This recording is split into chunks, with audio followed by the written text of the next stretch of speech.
찬송가 288장 하시면서 새벽기도 시작하겠습니다. 찬송가 288장, 통일찬송가 204장입니다. 통일찬송가 204장, 새찬송가 288장.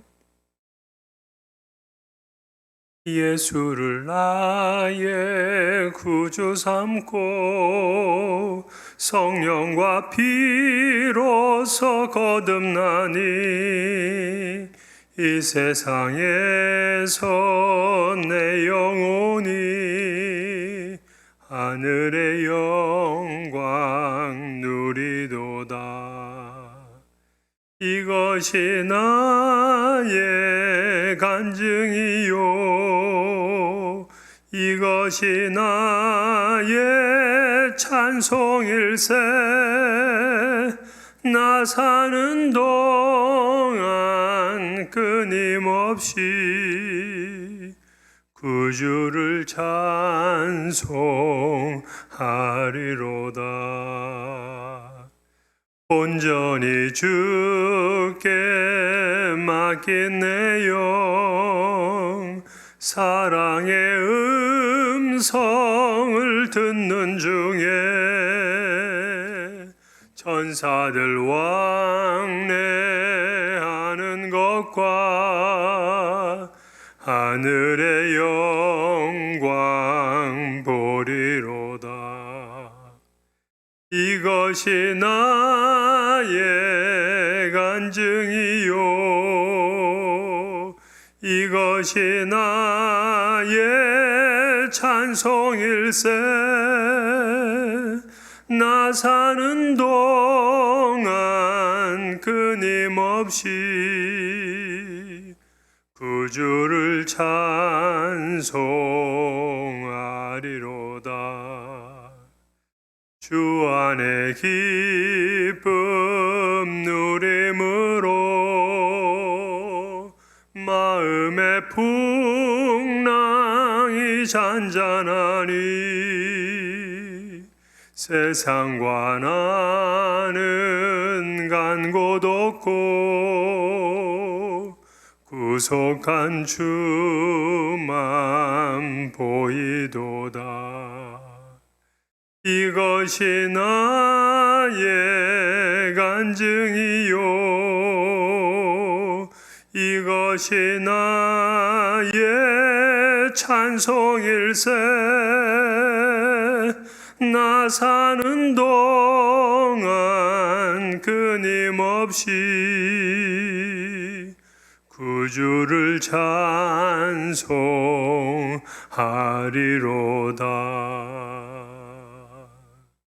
아멘.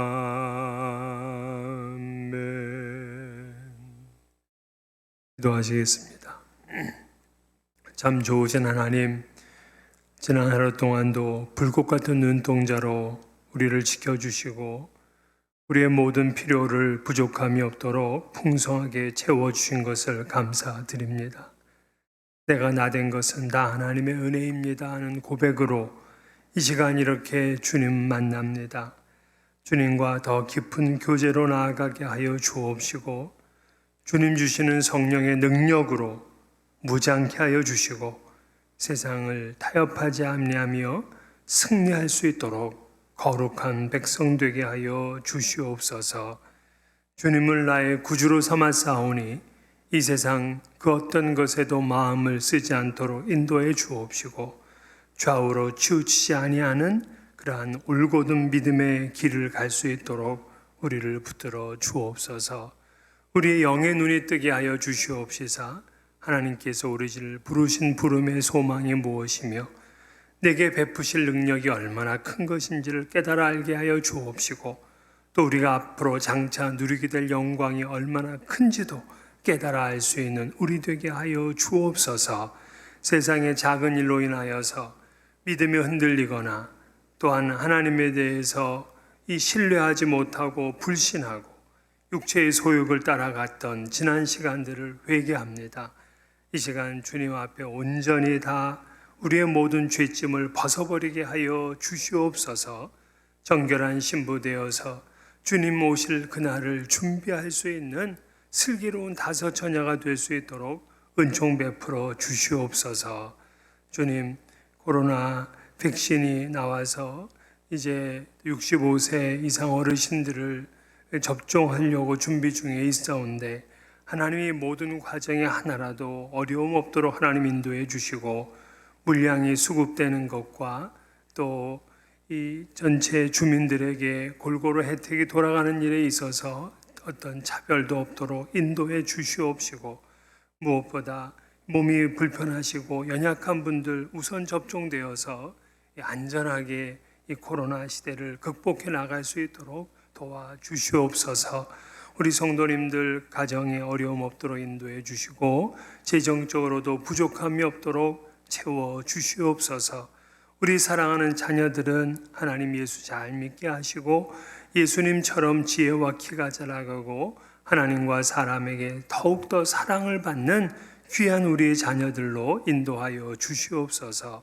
영아부 또 우리 유아부, 아동부, 중고등부, EM까지 청년부 한 부서마다 하나님의 은혜로 가득 찰 수 있게 하여 주시고 주님 말씀으로 점점 성숙해져 갈 수 있는 우리 교회 학교가 될 수 있도록 은혜 베풀어 주시옵소서. 우리 예배 가운데도 주님 임재해 주시기를 바라옵고 마음에 소원하는 것들을 주 안에서 응답해 주시기를 소망하옵고 흩어져 있는 우리의 가족들 어디 있든지 이 시간도 은혜와 평강으로 지켜 주옵소서. 예수님 이름으로 기도하옵나이다. 아멘.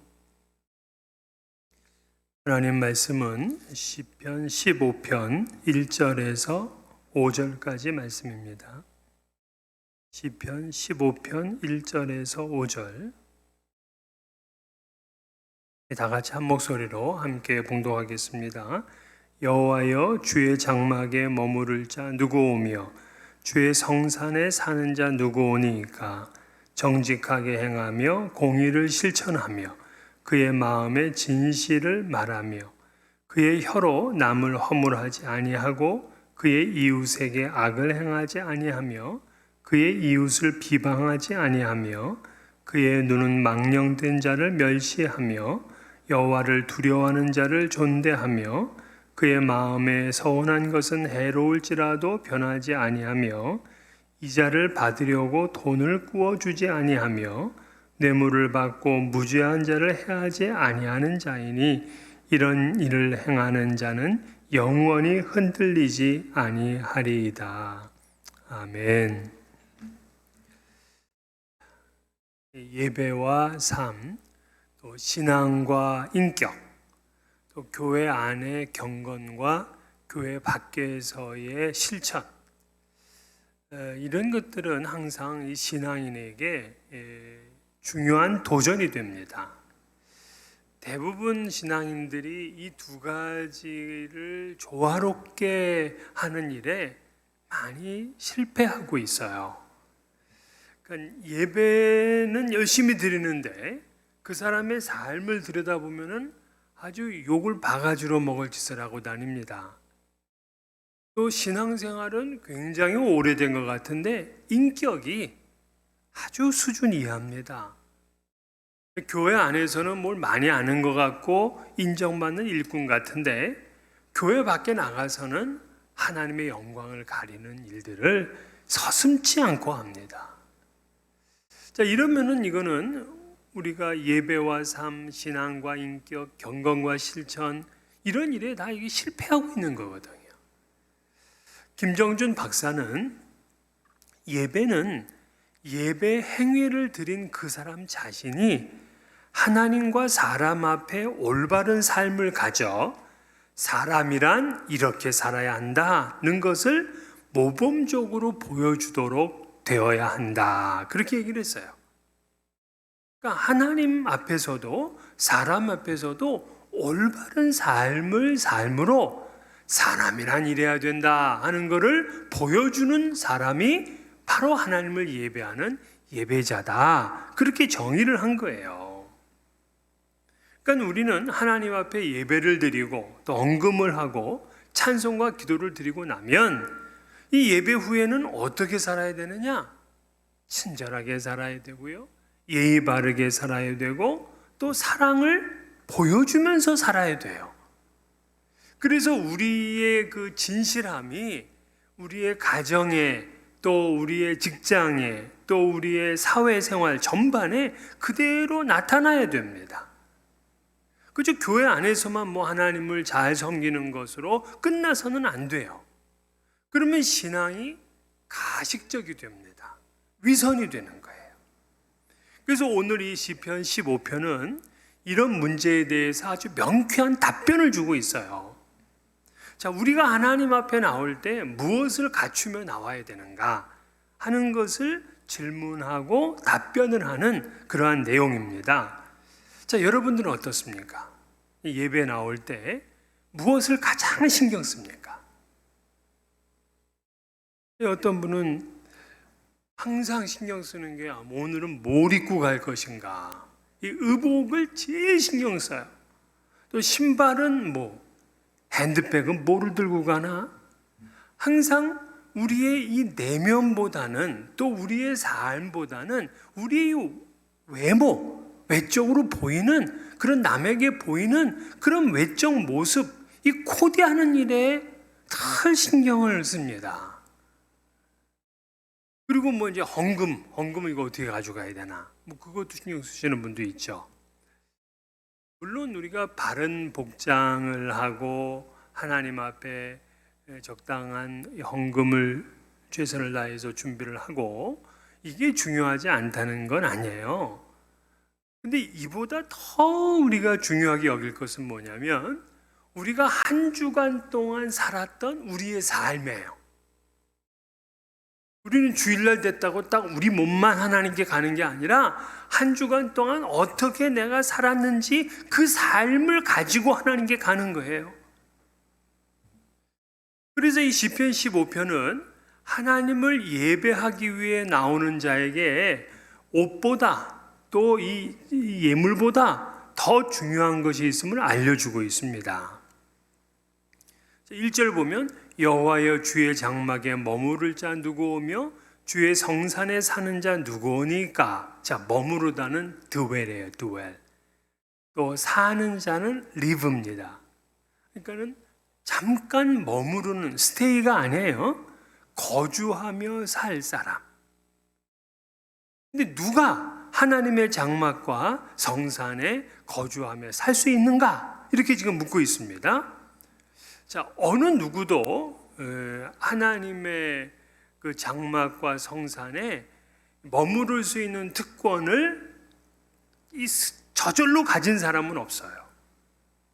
그 특권은 반드시 거주자가 어떻게 행하였느냐에 달려 있어요. 그러면 그 특권은 어떻게 얻는 것이냐? 다윗은 한마디로 삶을 통해서 얻는다. 이걸 가르쳐 주고 있어요. 2절은 일반적인 특징이라고 한다면 3절부터 5절은 좀 더 구체적인 특징을 얘기를 해요. 자, 먼저 일반적으로 주님 앞에 나와서 머무를 사람들이 누군가 할 때에 정직, 공의, 진실 이 세 가지를 이야기를 합니다. 이 세 가지는 구약 성경에 말하는 윤리적 삶의 세 가지 주요 덕목이에요. 그러니까 하나님 앞에 나오는 사람은 바로 이 정직함과 공의와 진실이 있어야 돼요.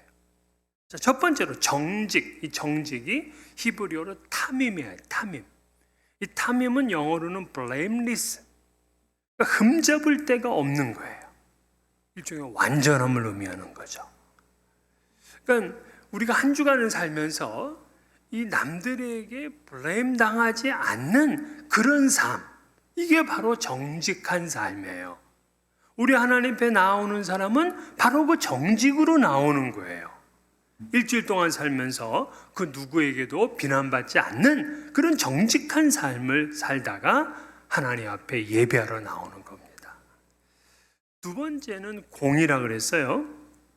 이 공의는 사람에게 대하여 의롭게 대하는 걸 의미해요. 그러니까 늘 공정하고 늘 타당하게 행동합니다. 어떤 사리사욕만 챙기고 또 어떤 편파심에 휩싸이고 그러지 않는다는 거예요. 그래서 어떻게 보면 공의의 반대는 불이라고 할 수 있지만 이기심이라고도 할 수 있어요. 이기심. 그러니까 자기밖에 몰라. 한 주간 동안 살면서. 그래서 그냥 자기 것만 챙기는 사람들이 있잖아요. 이거는 공의하고는 거리가 먼 사람이에요. 공의의 길에서 이탈하게 됩니다. 그러니까 다른 사람에 대해서도 의롭게 대하는 이 공의의 실천이 있는 사람, 이 예배에 나오라는 거예요. 또 세 번째가 진실입니다. 이 진실은 마음의 영역이라고 할 수 있어요. 그래서 2절에도 보면은 그의 마음에 진실을 말하며 그러잖아요. 그러니까 체면상 뭐 거룩하게 말하고 뭐 남에게 보이려고 뭐 멋진 그런 말을 하는 게 아니라 그 마음에서부터 우러나오는 그 진실한 말을 해야 합니다. 거짓이나 가식이나 위선 이런 게 없는 거죠. 그러니까 하나님께 나오는 사람은 이 세 가지가 전제되어야 된다. 정직하고 공의롭고 진실해야 돼. 자, 그럼 구체적으로 이 3절부터는 어떤 얘기를 하느냐면, 자, 첫 번째로는 언어 생활입니다. 언어 생활. 즉 3절을 보니까 혀로 남을 허물하지 않는다 그래요. 그러니까 하나님께 나아가는 사람이 제일 먼저 점검해야 될 것은 그의 언어 생활이에요. 언어 생활. 이 우리 개역 개정판인데 그 전에 개역 성경이잖아요. 그 개역 성경에는 뭐라고 했냐면 참소하지 않는다 그렇게 말을 했어요. 참소하지 않는다. 이 참소가 히브리어로 라갈인데요. 이 라갈은 재미나게도 무슨 뜻이냐면은 발, 이 foot을 얘기하는 거예요. foot. 그러니까 남을 허물하는 사람, 즉 남에게 허물을 막 얘기를 하고 또 참소하는 사람은 어떤 사람이냐면 자기 발로다가 여기저기 다니면서 그냥 들쑤시고 다니는 사람들. 이게 바로 라갈, 참소라는 의미예요. 근데 이런 거를 인생의 재미로 여기는 사람들이 있어요. 남 흉보고 남의 허물 얘기하고 이런 사람들은 이거 하나님 앞에 나올 자격이 없는 사람인 거죠. 그래서 하나님의 성산에 이 살 사람들은 혀를 조심해야 돼요. 한 주간 동안 남을 흉보고 하는 거 절대 해서 안 돼요. 이 두 번째는 이웃에 대한 태도입니다. 3절에 그러죠. 이웃에게 악을 행하지 않는다. 또 이웃을 비방하지 않는다.